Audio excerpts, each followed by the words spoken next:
साथियों सभी को मेरा नमस्कार और मैं आप सभी का हार्दिक स्वागत करती हूं अपने YouTube channel AK latest education पर। तो आज का हमारा विषय रहा पर्यावरण के विषय को आज हमने उठाया और उसमें हमने अपना जो टॉपिक है हमारा सौरमंडल सोलर सिस्टम के बारे में आज हम जानेंगे। क्या होता है सोलर सिस्टम, सौरमंडल में क्या क्या हमें उपस्थिति देखने को मिलती है, क्या क्या चीज़ें यहाँ पर देखने को मिलती है। तो शुरुआत करते हैं आज हम अपनी वीडियो को और सोलर सिस्टम से। और वीडियो को शुरुआत करने से पहले मेरी आपसे विनती है, वीडियो को शेयर कीजिए, वीडियो को शेयर कर दीजिए और वीडियो को सब्सक्राइब कर लीजिए ताकि आने वाली वीडियो आपको समय के अनुसार मिलती रहे। चलिए चलते हैं हम। तो सबसे पहले पढ़ेंगे सौरमंडल में, देख लेते हैं इसको। सौरमंडल देखिए चित्र के अनुसार देख लेंगे हम इसको ताकि हमें अच्छे से समझ में आ जाए, हमारा पूरा कॉन्सेप्ट हमें क्लियर हो जाए। तो चलिए देखिए, ये मैं आपको चित्र दिखा रही हूँ। ये चित्र आपको देखने से पता चल रहा होगा, यहाँ पर कुछ लिखा हुआ है और ये चित्र बने हुए हैं, देखने से आपको पता चल रहा होगा क्या क्या चीज़ है ये। तो इस सन है हमारा बीच में जो सन है हमारा ये वाला, और जो ये वाला जो हमारे ये जो सब दिख रहा है हमें, इसी को हम क्या कहेंगे सौरमंडल।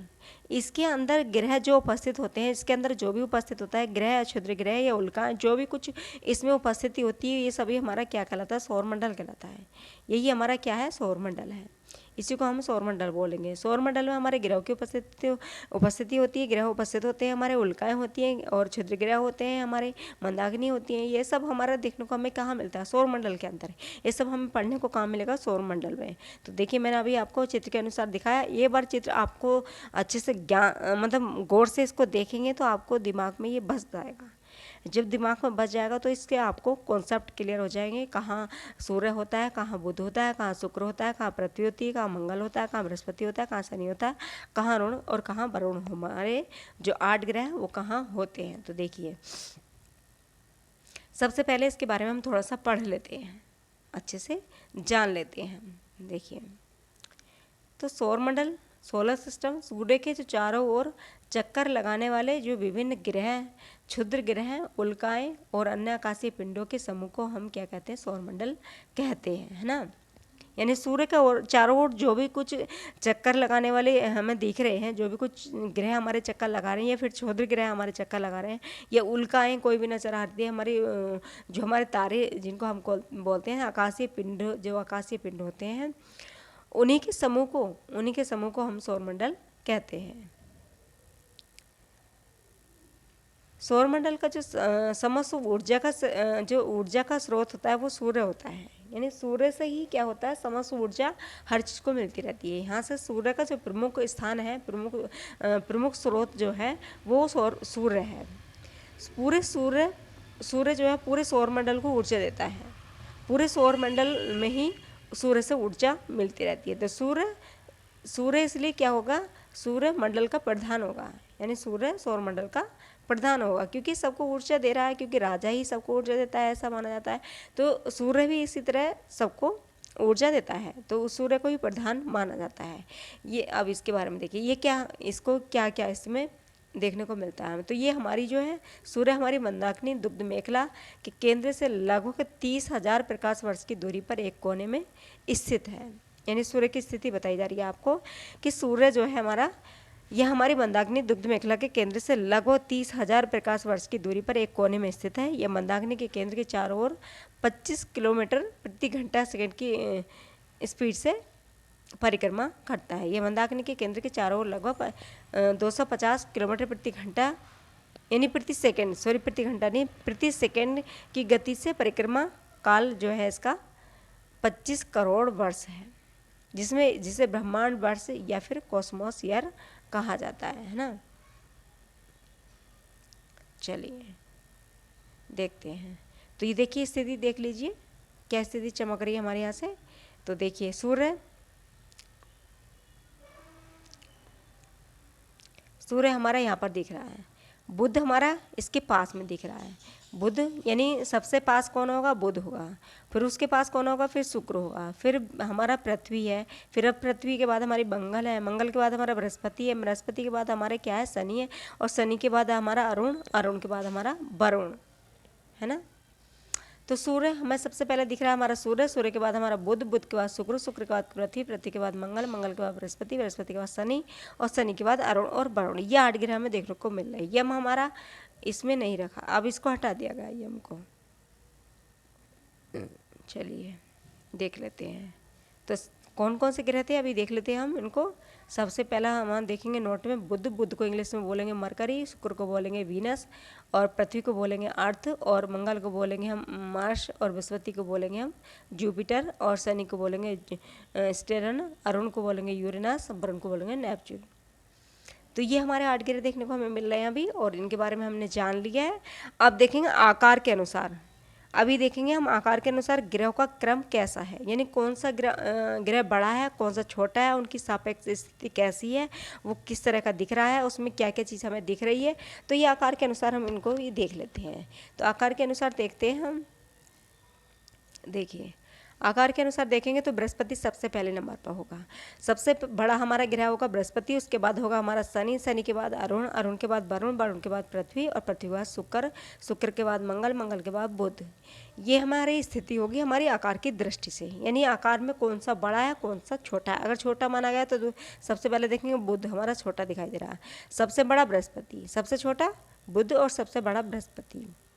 और बृहस्पति अगर आपसे क्रम वाइज करा ले जाए इसको तो भी आपको इसको याद रखना होगा, क्योंकि क्रम से रखेंगे तो हम सबसे पहले बृहस्पति, बृहस्पति के बाद शनि, शनि के बाद अरुण, अरुण के बाद वरुण, वरुण के बाद पृथ्वी, पृथ्वी के बाद शुक्र, शुक्र के बाद मंगल, मंगल के बाद बुध। तो आकार की दृष्टि से हम देखेंगे तो ऐसे भी रखेंगे, क्योंकि प्रश्न कहीं से भी बन सकता है। आप इनको अगर आपको क्लियर होंगे ना सब, इसको कॉन्सेप्ट आपको अच्छे से याद होंगे तो कोई भी प्रश्न में आप बिल्कुल भी फंसने वाले नहीं हैं, ये मेरा वादा है। तो आप कहीं भी इसमें नहीं फंसने वाले हैं। चलिए अच्छे से समझेंगे। अब देखते हैं, अभी तो देखा हमने आकार की दृष्टि से, अब देखेंगे पृथ्वी, पृथ्वी से दूरी के अनुसार क्रम पूछ लेगा। अगर पूछा जाएगा आकार की दृष्टि से तब भी हम बता देंगे, अगर पूछा जाएगा पृथ्वी से दूरी के अनुसार क्रम कौन सा है तब भी हमें समझना होगा। यानी पृथ्वी से दूरी के अनुसार भी पूछा जा सकता है, क्रम वाइज भी लगवा सकता है और वैसे भी पूछ सकता है। तो किसी भी तरह से प्रश्न बन जाए हमें फंसना नहीं है। तो देखेंगे शुक्र सबसे पहला हमारा, अब पहला कौन था, सब आकार की दृष्टि से मंगल बड़ा था, बुध सबसे छोटा था, लेकिन पृथ्वी की दूरी से देखेंगे तो क्रम में हमारा शुक्र होगा सबसे पहले, फिर मंगल होगा, फिर हमारा बुध होगा, फिर हमारा बृहस्पति, फिर हमारा शनि और फिर हमारा अरुण, फिर वरुण, है ना। ये हमारा समझ में आ गया हमें कौन कौन से थे पृथ्वी से दूरी के अनुसार क्रम में, शुक्र, मंगल, बुध, बृहस्पति, शनि और अरुण और वरुण। अब देखें अगला टॉपिक देंगे, हमारा अगला पॉइंट देख लेते हैं। हमारा अगला पॉइंट है हमारा बुध और शुक्र के कोई भी क्या है उपग्रह नहीं होते इन दोनों के। अगर आपसे प्रश्न पूछा जाए कि ऐसा कौन सा ग्रह है जिसका कोई उपग्रह नहीं है, तो बुध और शुक्र दो हमारे ऐसे उपग्रह हैं जिनका कोई भी उपग्रह नहीं है। मेरी बात आप समझ रहे होंगे, मैं समझती हूँ। और अभी अभी आपको कोई भी क्लियर नहीं हो पा रहा है तो आप मुझे कमेंट बॉक्स में बताएं, और वीडियो कैसी लग रही है ये भी मुझे आप बताएं ज़रूर, और वीडियो आप किस तरह की चाहते हैं ये भी मुझे लिख कर बताएं, ताकि मैं उस तरह की वीडियो की लाने की आपके लिए पूरी कोशिश मैं करूँगी। चलिए देखते हैं, आगे देखते हैं। आगे हमारा देखेंगे हम जो हमारा शुक्र है, शुक्र हमारा अरुण के घूर्णन की दिशा यानी अन्य ग्रहों के विपरीत पूर्व से पश्चिम की ओर, अर्थात इन पर सूर्य का उदय जो होगा, इन पर जो सूर्य दिखाई देगा, इन पर जो सूरज चमकेगा वो पश्चिम से पश्चिम में, उदय जो होगा सूर्य पश्चिम में और सूर्यास्त जो होगा पूर्व में होगा, है ना। देखिए यहाँ पर जो सूर्यास्त हो रहा है यहाँ पर पूर्व में हो रहा है। कहाँ पर, शुक्र और अरुण की बात कर रहा है, हमारे पृथ्वी की बात नहीं कर रहा है, ये हमारा शुक्र और अरुण की बात कर रहा है। यहाँ पर शुक्र अरुण पर क्या होगा, सूर्यास्त क्या होगा, पूर्व में होगा, जबकि हमारा पृथ्वी पर सूर्यास्त क्या होता है, पश्चिम में होता है ना, है ना। सूर्य उदय हमारा पूर्व में होता है, सूर्यास्त हमारा पश्चिम में होता है। तो यहाँ पर क्या है, इन पर सूर्य उदय शुक्र और अरुण पर दोनों ग्रहों पर देख लीजिए आप, इस बात को आप बैठा लीजिए दिमाग में अपने कि शुक्र और अरुण दोनों ग्रह हमारे ऐसे हैं जहाँ पर सूर्य विपरीत दिशा में होता है, यानी इनकी जो घूर्णन जो गति है, इनकी घूर्णन इनको घूमने की जो दिशा है इनकी उल्टी है ना। अन्य ग्रहों के उल्टी है ये, किस किस की, शुक्र की और अरुण की। दोनों ग्रह हमारे ऐसे जिनकी ग्रहों की दिशा क्या है, विपरीत है। तो ये पूर्व से पश्चिम की ओर घूमते हैं, अर्थात इन पर सूर्य उदय पश्चिम में और सूर्यास्त जो है पूर्व में होता है। तो आगे देखते हैं, अगला पॉइंट देखेंगे हम। सबसे कम जो होगा हमारा, सबसे कम समय सूर्य की परिक्रमा करने में बुध, और सर्वाधिक परिक्रमा कौन लेता है? वरुण लेता है ना। सबसे सूर्य के पास कौन था यहाँ पर? बुध ही तो था ना ये वाला। अब वरुण हमारा यहाँ पर था सबसे लास्ट में जाकर, है ना। तो अब क्या होगा? सूर्य की परिक्रमा जब हमारे ग्रह करेगा, बुध करेगा, तो बुध क्या है? जल्दी एकदम घूम जाएगा, ये तो पास में ही था। अब ये दूर है, तो दूर वाला क्या करेगा? दूर में दूर दूर से ही तो आएगा ना, दूरी करते हुआ। तो इसलिए क्या होगा? सबसे कम समय में अगर आपसे पूछा जाए सूर्य की परिक्रमा कौन कर रहा है, तो बुध कर रहा है। और सबसे दूर, सबसे अधिक समय कौन ले रहा है? तो फिर वरुण ले रहा है। समझ में आ रही मेरी बात? आप गौर से देखिए इनको, आप इनको गौर से देखिए। देखिए मैं दिखा देती हूँ एक बार। क्या है? वरुण यहाँ पर है, बुध हमारा यहाँ पर है ना। बुध हमारा ये रहा, है ना, और वरुण हमारा यहाँ पर है। तो बुध जो है, बुध तो ये एकदम से घूम के आ गया, ठीक है। इससे तो कम परिक्रमा का ज़्यादा समय नहीं लगा। लेकिन वरुण जब आएगा, वरुण आते आते आते आते घूमते घूमते तो टाइम लगेगा। बुध को तो सबसे ज़्यादा अधिक समय किसने लिया? वरुण ने लिया ना। शुक्र ने कम, बुध ने तो बहुत कम लिया, वरुण ने ज़्यादा लिया। अब ये मैं समझती हूँ आपको पॉइंट क्लियर हो गया होगा। चलिए,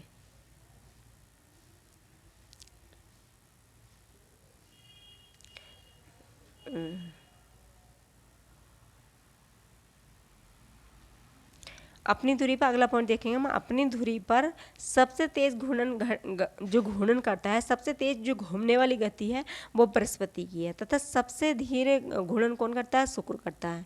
ये भी प्रश्न आपसे पूछा जा सकता है कि सबसे तेज घूर्णन कौन करता है? तो बृहस्पति करता है। सबसे ज़्यादा तेज गति किसकी है? बृहस्पति की है। और सबसे कम गति किसकी है? शुक्र की है। तो ये भी प्रश्न आपसे पूछा जा सकता है कि सूर्य जो है, सूर्य पर सबसे तेज घूर्णन गति करने वाला कौन सा ग्रह है? तो बृहस्पति ग्रह है। और सबसे धीरे घूर्णन करने वाला कौन सा ग्रह है? तो ये शुक्र ग्रह है हमारा। अगला पॉइंट देखेंगे, बृहस्पति। अगला पॉइंट देखेंगे हम। बृहस्पति जो है हमारा, बृहस्पति सबसे बड़ा है और बुध सबसे छोटा है। ये मैंने आपको बता दिया था अभी। बृहस्पति सबसे बड़ा है और बुध सबसे छोटा है। और बुध क्या है? बुध सूर्य के सबसे निकट है। अगला पॉइंट देखेंगे, अगला पॉइंट देखेंगे हम।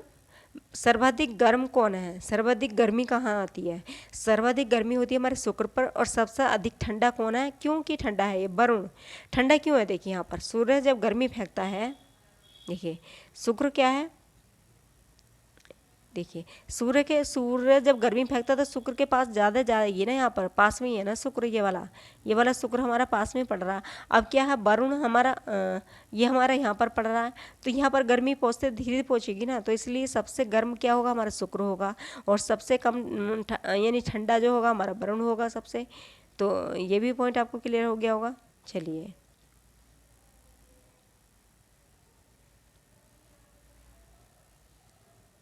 आगे चलते हैं। सर्वाधिक उपग्रह वाला बृहस्पति है, जिसमें 70 उपग्रह हैं इसके। दूसरा स्थान इसका शनि का है, अब इसमें 62 हैं। सर्वाधिक उपग्रह जो होते हैं हमारे किसके हैं? बृहस्पति के 70 हैं, इसमें 70 उपग्रह हैं। और शनि के हमारे 62 हैं। और अगला पॉइंट देखेंगे हम, सर्वाधिक तापांतर बुध का है। सर्वाधिक क्योंकि तापांतर बुध का सबसे ज़्यादा अधिक होगा, क्योंकि सूर्य के सबसे निकट है। दिन में कितना होता है? 390 है। और रात में 170। अगर आपसे ये भी प्रश्न बन सकता है, अभी दिन में सूर्य का तापमान कितना होता है, सूर्य का तापांतर कितना है? तो 390 है। और रात में 170। तो आगे देखेंगे, अगला पॉइंट देखेंगे हम। सर्वाधिक चमकीला जो होता है हमारा, सर्वाधिक चमकीला हमारा भोर का तारा, शाम का तारा, और पृथ्वी की बहन प्रेशर कुकर वाला, और दशा ग्रह वाला शुक्र। इसको यानी शुक्र जो ग्रह है हमारा, शुक्र जो हमारे ग्रह हैं, इनको सबको एक सारी इतनी सारी उपमाएं दी गई हैं। सर्वाधिक चमकीला इसको बताया गया है। भोर का तारा इसको कहा गया है। शाम का तारा इसको सांझ का तारा भी बोलते हैं इसको। सांझ का तारा भी इसको कहा गया है। पृथ्वी की बहन भी इसको कहा गया है, क्योंकि ये नीला होता है।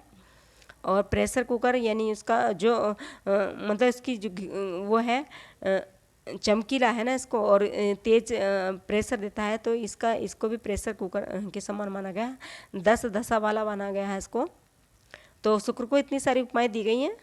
आगे चलते हैं, अगला पॉइंट है हमारा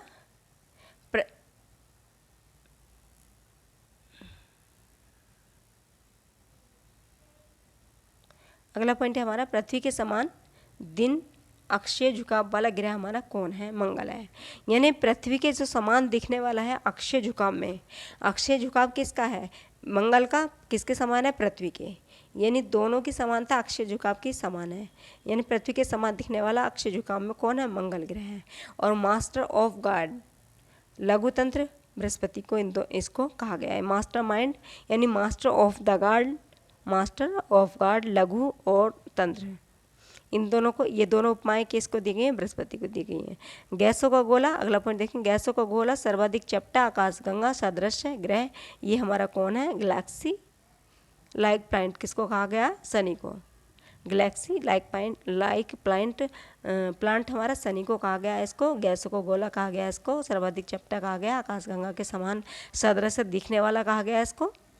और जो हरे रंग का है वो हमारी हरे जो ग्रह हैं, हरे ग्रह हमारे अरुण और वरुण है। नीला ग्रह हमारा पृथ्वी है। और लेटा हुआ ग्रह किसको माना गया? अरुण को माना गया है। और लेटा हुआ ग्रह किसको बताया गया? अरुण को बताया गया है। और जो वलय दिखाई देते हैं, वलय देखिए, जो वलय दिखाई दे रहे हैं हमारे शनि में दिखाई दे रहे हैं, ये हमें जो दिख रहे हैं ये वलय किसके अंदर पाए जाते हैं? शनि में पाए जाते हैं। सबसे अधिक वलय कहाँ देखने को मिलते हैं? तो शनि में दिखाई देते हैं। तो वीडियो आज हम यहीं समाप्त करते हैं। और वीडियो को बताइए आपको वीडियो कैसी लगी। वीडियो अच्छी लगी तो भी बताइए, नहीं लगी तो भी अच्छे। और क्या चेंजिंग आप इसमें चाहते हैं, कैसा आप चेंजिंग चाहते हैं इसमें, कोई भी इसमें अच्छा और कुछ और देखना चाहते हैं आप इसमें, तो मुझे लिख के बताइए, कमेंट बॉक्स में बताइए। मैं आपकी पूरी कोशिश करूँगी उसको बदलने का। और वीडियो कैसी लगी ये भी ज़रूर बताइएगा। और वीडियो बस देखने के लिए बहुत बहुत धन्यवाद। आज कल मिलेंगे एक नई वीडियो के साथ, तब तक के लिए धन्यवाद।